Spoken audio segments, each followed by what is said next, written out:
I want to tell you my little story. So in 6 weeks or so, I'll be 69, so I'm still a youngster. But my parents were living at Jandowie when I was born. Jandowie's where Sharon and I do most of our ministry these days. In the same little church where my mum and dad were married, the same little church where I was christened. But that didn't get me a ticket to heaven because I had no say in that one. But anyway, we're back there. Born at Jandowie, I started my schooling at Brigalow in 1960. I had an older brother, 3 years older than me, an older sister and a younger sister. My oldest brother found out that he had exactly the same eye condition as what I had, but he took it differently. He went down the line of bitterness and drugs and whatever else, which shortened his life considerably. There's something wired differently about me, but it took a long time before I knew what it was. So I started school. My brother started school before me, and he was having trouble reading, and they tried different glasses and eye patches, and it didn't work. So they sent him off to Brisbane to Narberthong to the blind school so he could get some education. And then we had a school inspector come around, and I couldn't read the board from where I sat, but I could walk up to the board, I could read the board and memorise it. And I could sit down, and that worked well until an inspector came around and he got people to read random things not in order and sprung me big time. So then I was sent to Brisbane to boarding school. I absolutely hated being away from home. I was a homeboy.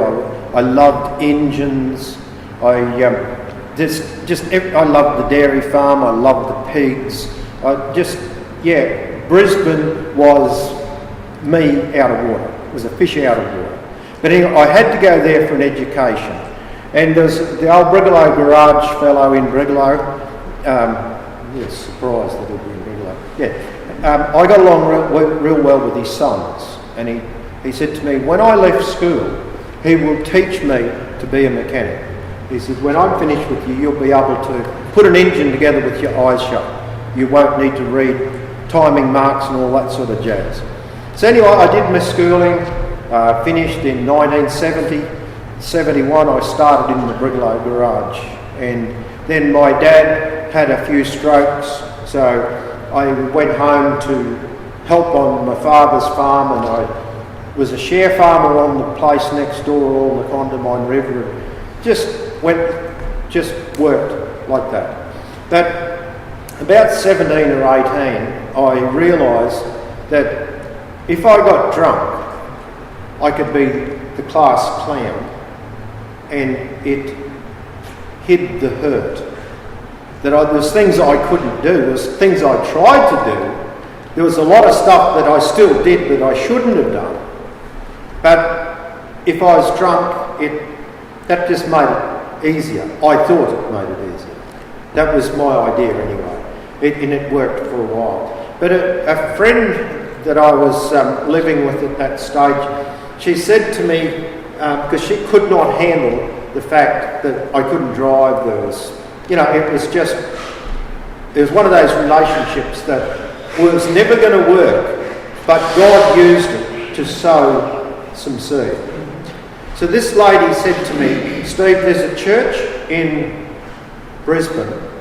If you go there and people get prayed for, and the blind see and the deaf hear and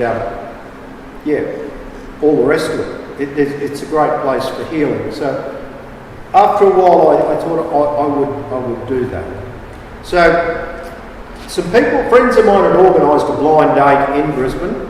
So I went down and went out. There's half a dozen of us for tea, and this woman that I was having dinner with kept telling me about she was going to the centre on Sunday. This was Friday night, and I must have heard 6 times that she was going to the centre on Sunday.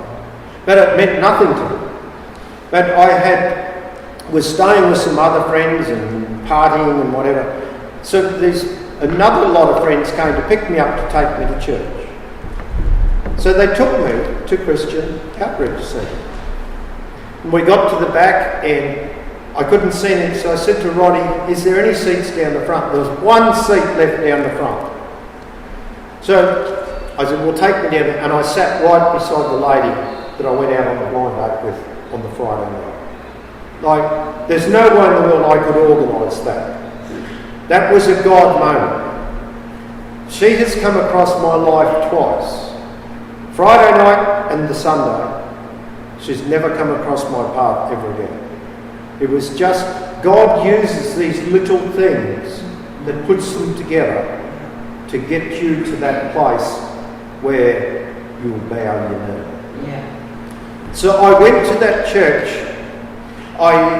Because I just sat beside this woman, I had no reason to fear this, because there was nothing I did to that woman that I should have been ashamed of or anything else. It just rocked my socks.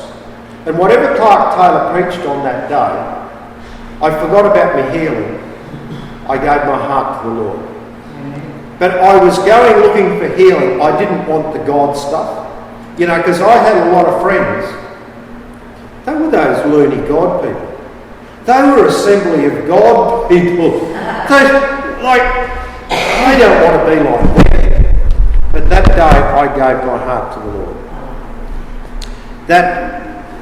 My friends told me that particular day I said to them, I want to be a pastor. So one day I just might be. But I went home from there back to a party and I opened a beer and I was nearly sick. I could not stand the smell of beer. God did heal me that day. He healed me from the alcohol and what was going to kill me. But he didn't heal me from my eyes. So this was in 1983, about July, August or something, 83. And I was living on my own across the road from Sharon and her mum and dad, and I didn't know that they had actually been praying for me. Because there's this poor, scrawny looking thing with an ugly beard and, skinny looking animal moved into the house across the road. And Sharon's mum started feeding me, you know what happens when you feed a stray cat? Yeah, they never leave. You're spot on. So she fed me and prayed for me and eventually fell in love with this beautiful girl and I married her. And one afternoon I went over there. I took over one of my homegrown roses. I love growing roses. And I gave this rose to my little sweetheart and she pressed it in a Bible, and I'll bet that is still in her Bible 39 years later. I'd be surprised if she couldn't find that rose. But that's beside the point. We were married in Christmas 85, proceeded to have 3 little boys soon after. So I never ever got back to the garage with paid work. The first tractor I bought was a $250 Fordson tractor with the conrod sticking out the side of the engine, because that's how I buy things, blown up and fix them up myself. So I bought the old Fordson. My mother was my first apprentice mechanic. She helped me clean and fix and work at that. And several vehicles, then I'd buy other tractors and trucks that were broken down. And Joe would teach me how to do them up, but at my expense, not at his. So after many years of doing this, I've become quite good at being a mechanic. But I don't have a ticket. I don't have a mechanical ticket. I don't have a plumber's ticket. I don't have an electrician's ticket. And I don't have a pastor's ticket. But it doesn't stop us from doing any of this stuff. So Sharon and I had 3 little boys, and I kept saying to God, please, if you heal my eyes, that would be a great testimony in Chinchilla. What a great day that would be for Chinchilla. And God said to me, no, Steve, I want to use you the way you are. And I was content with that. When you hear the words of God straight into your heart, you're content with it. And I believe to this day that was the words of God. And here we are today. But the healing has gone down. Our boys have perfect eyesight, don't they? They're just, it's all just, God has had his hand in what we do. And now we do ministry out here, we do strange stuff, You never know where Sharon and I are going to pop up next. It's one of those, where will I aim the gun to get him this time? Because you never know where we'll be. But we love life. So just leaving my life aside, I came to the Lord through that, wanted to be a pastor, but I had no doubt, if I took my last breath, I know that I'm going to be with Jesus. There is no doubt in my mind that at all. Once I become a believer, I never turned back. I don't know if that's a good thing or bad. I've had doubts and I've had questions and whatever, but I've never gone backwards because I could not see anything in my past that was better than my future. Absolutely nothing.